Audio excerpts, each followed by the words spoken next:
Dan saya jujur aja, walaupun banyak sekali tantangan, perdebatan, tantangan kritik yang kadang-kadang tajam dilontarkan ke kami dan tim kami. Terima kasih.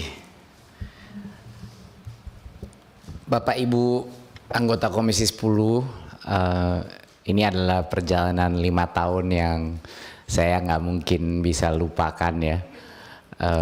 Kita sudah melalui lebih dari berapa episode ya, 26 ya kalau nggak salah ya, episode Merdeka Belajar, 26 kebijakan signifikan yang belum pernah terjadi dalam sejarah pendidikan kita.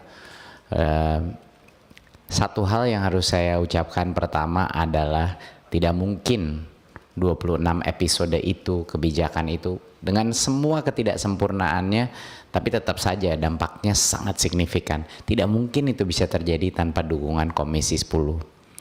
Dan saya jujur aja, walaupun banyak sekali tantangan, perdebatan, tantangan kritik yang kadang-kadang tajam dilontarkan ke kami dan tim kami, terus terang kritik dan semua masukan itu membuat kita sebagai tim manajemen di Kemdikbudristek lebih baik, dan setiap hari tertantang untuk menjadi lebih baik untuk melayani para konstituen kita di bidang pendidikan.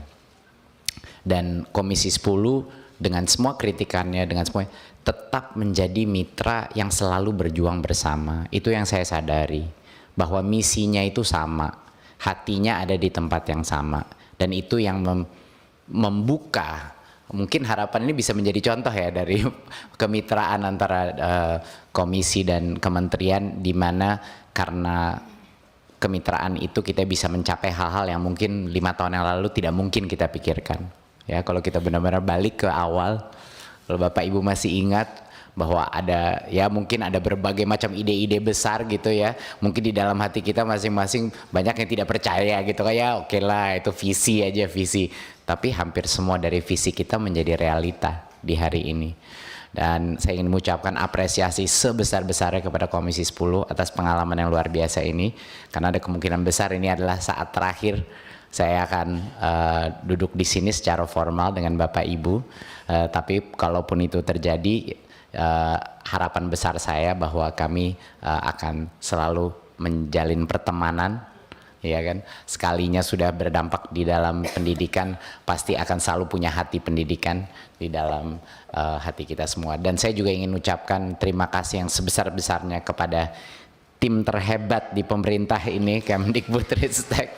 Saya bias, menurut saya ini tim terhebat, tapi luar biasa pengorbanan yang telah mereka lakukan, Kemdikbudristek, terutama pemimpin-pemimpin eselon 1 dan 2, yang dengan berbagai tantangan, apalagi dengan COVID, telah bisa mencapai semua hal-hal ini dengan begitu banyak tekanan, dengan begitu banyak krisis yang terus terjadi, tapi mereka punya kemampuan dan motivasi yang luar biasa. Tapi kalau Bapak Ibu di ruangan ini tahu betapa besarnya mereka mengorbankan, bahkan dari waktu pribadi mereka, nggak bisa tidur dan lain-lain. Ini adalah hal yang membuat saya bangga bisa menjadi bagian dari tim ini. Mungkin untuk menutup, karena dari tadi udah banyak yang memberikan pantun, mungkin saya kasih sedikit lagi, bukan pantun tapi mungkin puisi kalau boleh, biar agak beda sedikit. Ibu dan Bapak yang saya hormati, hari ini raker terakhir kami. Berkumpul bersama di hari ini, izinkan saya sedikit berpuisi. Zaman dulu, murid merasa berat bangun di pagi hari. Memakai seragam sekolah terasa tegang di hati. Karena anak itu tahu sesaat lagi dia akan masuk ruang kelas yang menakuti. Zaman dulu, setiap kesalahan dikenai hukuman. Setiap pertanyaan dipermalukan. Relevansi dari ajaran semakin membingungkan. Dari hari ke hari, ia semakin ketinggalan. Bukan hanya anak loh yang ketakutan, ibu guru pun tak bisa nafas mengejar pembelajaran. Materi ajar serasa kereta tanpa batas kecepatan. Beban birokrasi membuat guru seperti tahanan. Tetapi Di dalam hati setiap anak ada mimpi yang tersembunyi, keinginan untuk belajar tanpa dihakimi, kepercayaan kuat bahwa dia punya kompetensi, keinginan untuk dilihat sebagai manusia mandiri. Dan setiap guru punya firasat di dalam hati bahwa mungkin metode kuno sudah tidak relevan lagi, bahwa pembelajar sepanjang hayat tidak mungkin bisa diproduksi dengan kekakuan, dengan penghafalan, dan standarisasi.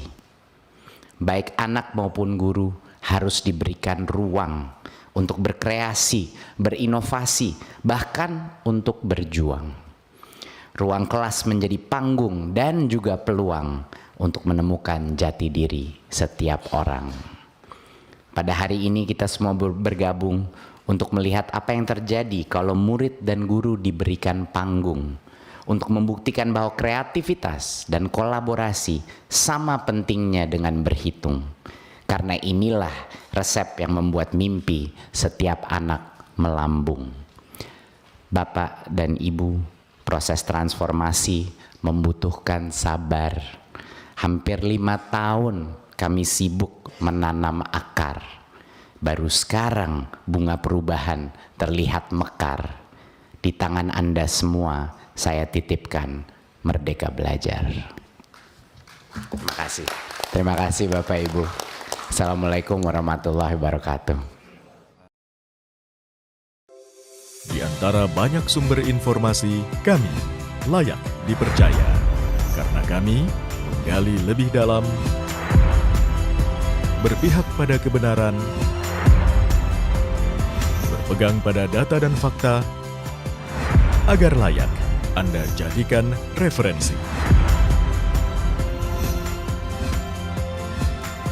Kompas TV, independen, terpercaya.